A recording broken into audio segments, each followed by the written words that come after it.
Hi everybody! Last video, Abby decided to make an appearance, although I think she really just wants the bone broth because she can't stop staring at it.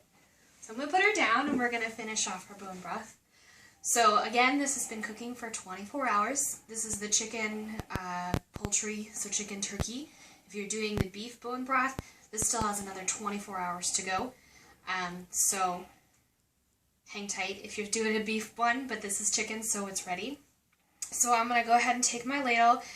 What I've done is put it in basically this is a blender.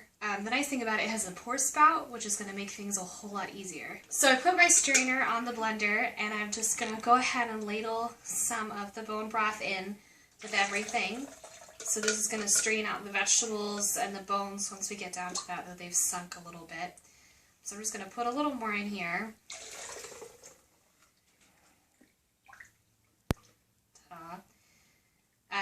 I put a bowl on the side. I always like to have a bowl over here. This is where I collect the bones, especially if I'm going to reuse the bones. Hey, Owen. Then I'm going to put them in this bowl. Otherwise, you can just toss them in the trash if it's the last one. Hi, buddy. You gotta go away. Alright, so I've gone ahead and put a little bit in there. I'll finish doing this later, but for display purposes. So I like to store my bone broth in mason jars. But you can do whatever if you have space for large Tupperware. Some people actually pour them into kind of a silicone mold and then they pop them out kind of like ice cubes. I don't have the space for that in my tiny freezer. One day, maybe.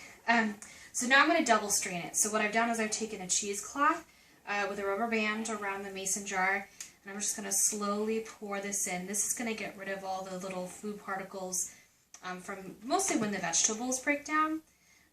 So we're just going to keep pouring until that's all settled in. As you can see, oh wow, I've totally filled the jar. So there actually is basically how much you want to fill the jar. You want to leave about 1/4 inch to the bottom.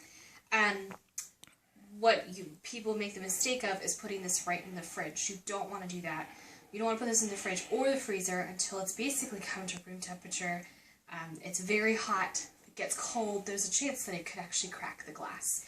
So what I will do is kind of let this sit for the next several hours, maybe even let it sit overnight. It's not the end of the world. What's going to happen, if you've done it right, is there's actually going to be, all the fat's going to rise to the top and harden over, and that's actually going to protect it. So you can put it in the fridge. It'll last for about 4 or 5 days in the fridge. If you have the hard fat surface, it'll last even longer. Otherwise, you can put it in the freezer and it's going to last there for several months. So what I'll probably end up doing is put most of them in the freezer, leave one out, and kind of work my way through it through the week. And that's basically it. You're done. You've made this delicious bone broth. I use it in a lot of different recipes. Sometimes I just drink it, put it in a mug, heat it up over the stove, and have it with breakfast, lunch, or dinner.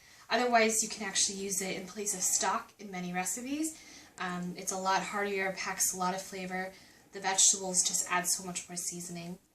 Some people like to add herbs. If you're going to do that in the last hour or the herbs will burn. So I just tend to just like what it tastes like with the vegetables and the turkey, chicken, mostly because I cook those on my own, so I've already added the seasoning to the bones and the meat. And that's it. So hopefully you'll be able to successfully make your own first batch. This is my first tutorial video. I'm not sure how it went. I hope you liked it. If you have something else you want to learn, something that you want to break down that's a simple recipe, or maybe a difficult recipe that you've really wanted to try, let me know, and maybe I'll be able to tackle it. So, thank you again. This is Alex from Don't Eat the Spatula. Please like my Facebook page, my Instagram, follow me. You can also check out my blog for recipes. Thanks.